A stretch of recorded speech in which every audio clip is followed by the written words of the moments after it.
Thrissur കൊണ്ടാഴിയിൽ school bus കുഴിയിലേക്ക് ചരിഞ്ഞ് അപകടം. Food റെസ്റ്റിൽ തട്ടി നിന്നതിനാലാണ് വൻ അപകടം ഒഴിവായത്.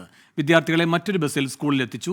ബസ്സിൽ ആയയോ ക്ലീനറോ ഉണ്ടായിരുന്നില്ലെന്ന് നാട്ടുകാർ ആരോപിച്ചു. സൂരജ് സജി തൃശൂരിൽ നിന്ന് കൂടുതൽ വിവരങ്ങളുമായി ചേരുന്നു. സൂരജ്, വലിയൊരു അപകടമാണ് ഒഴിവായത്.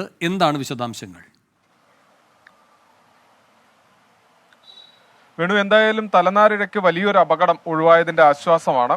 ഈ കൊണ്ടാഴി ഭാഗത്താണ് ഇത്തരത്തിൽ ഈ സ്കൂൾ ബസ് അപകടത്തിൽപ്പെടുന്നത്. കൊണ്ടാഴി സരസ്വതി വിലാസം UP സ്കൂളിലെ ബസ്സാണ് രാവിലെ 8:30 ഈ അപകടത്തിൽപ്പെടുന്നത്. അതൊരു കനാൽ റോഡും അതോടൊപ്പം തന്നെ എഴുന്നള്ളത്ത് കടവ് റോഡും അതും ചേരുന്ന ഭാഗമാണ്. ഈ പാലത്തിൽ വെച്ച്, അതായത് ഈ കനാലിന്റെ മേൽപ്പാലത്തിൽ വെച്ച് ബസ് റിവേഴ്സ് എടുക്കുകയായിരുന്നു. റിവേഴ്സ് എടുക്കുന്ന സമയത്ത് ഈ പാലത്തിന് മുൻപ് ഈ കുഴിയിലേക്ക് പിൻചക്രം വീഴുകയായിരുന്നു. ആ സമയത്ത് അതിലെ ഒരു ടിപ്പർ ലോറി വന്നിരുന്നു. ആ ടിപ്പർ ലോറിയിലെ ഡ്രൈവർ ബസ് പുറകോട്ടെടുക്കരുത് എന്ന് പറയുമ്പോഴേക്കും ഈ ബസ് പുറകോട്ടെടുത്ത് കഴിഞ്ഞിരുന്നു. പക്ഷേ ഈ ബസിന്റെ ഫുഡ് റെസ്റ്റ് ഈ റോഡിൽ തട്ടി നിന്നതുകൊണ്ട് മാത്രം ബസ് താഴേക്ക് ചരിഞ്ഞില്ല. പിന്നാലെ നാട്ടുകാരും അതുപോലെ തന്നെ ഈ ലോറി ഡ്രൈവറും എല്ലാം ഇടപെട്ട് ഈ സ്കൂൾ ബസ്സിലുണ്ടായിരുന്ന വിദ്യാർത്ഥികളെല്ലാം ബസ്സിൽ നിന്ന് പുറത്തിറക്കി. പിന്നീട് മറ്റൊരു ബസ് എത്തിച്ചാണ് ഈ വിദ്യാർത്ഥികളെ സ്കൂളിലേക്ക് മാറ്റിയത്. ഇവർ പ്രധാനമായും നാട്ടുകാർ ആരോപിക്കുന്നത് ഈ ബസ്സിൽ ഒന്നും തന്നെ ഉണ്ടായിരുന്നില്ല. അതുകൊണ്ട് തന്നെ ഈ ബസ് റിവേഴ്സ് പോകുന്ന സമയത്ത് അത് പറഞ്ഞു കൊടുക്കാനോ അല്ലെങ്കിൽ പിന്നിൽ കുഴിയുണ്ടെന്നോ ഡ്രൈവറോട് പറയാൻ ആരും ഇല്ലാതെ പോയതാണ് ഇത്തരത്തിലേക്ക് ഒരു അപകടത്തിലേക്ക് നയിച്ചത് എന്നുള്ളതാണ് പറയുന്നത്. എന്തായാലും സംഭവവുമായി ബന്ധപ്പെട്ടുകൊണ്ട് സ്കൂൾ അധികൃതരും ഇപ്പോൾ അന്വേഷണം ആരംഭിച്ചിട്ടുണ്ട്. വേണു,